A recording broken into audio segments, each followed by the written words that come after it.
আজ তোমাদেরকে এই মাশরুমটা এঁকে দেখাবো। এর জন্য আমি কিন্তু প্রথমে একটা মিডলে রেড অরেঞ্জ টাইপের কালার ইউজ করেছি আর সাইডগুলোতে ইউজ করছি একটু ডার্ক রেড কালার।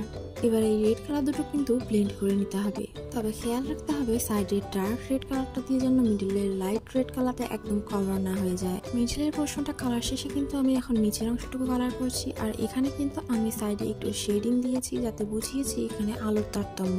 এইবার মাশরুমের উপরে সাদা যে অংশগুলো থাকে সেগুলোই কিন্তু আমি কালার করে নিচ্ছি, আর মিডলে হালকা একটা ব্রাউন কালার দিয়ে কিন্তু এরকম কিছু লাইন টেনে দিচ্ছি।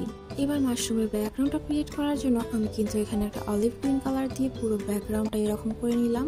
এইবার ব্যাকগ্রাউন্ডের কালারটা শুকিয়ে যাওয়ার পর আমি কিন্তু এর উপরে কিছু ঘাস অ্যাড করে নিচ্ছি। প্রথমে একটু ডার্ক কালার দিয়ে কিছু ঘাস দিয়েছি, এবার লাইট কালার দিয়ে কিন্তু ছোট বড় কিছু পাতা অ্যাড করে নিচ্ছি।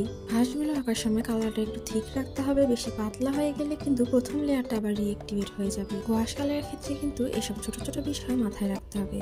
ওয়াশ কালার দিয়ে এমন আরো ইজি পেইন্টিং দেখতে চাইলে সেটা কিন্তু অবশ্যই আমাকে কমেন্টে জানিও।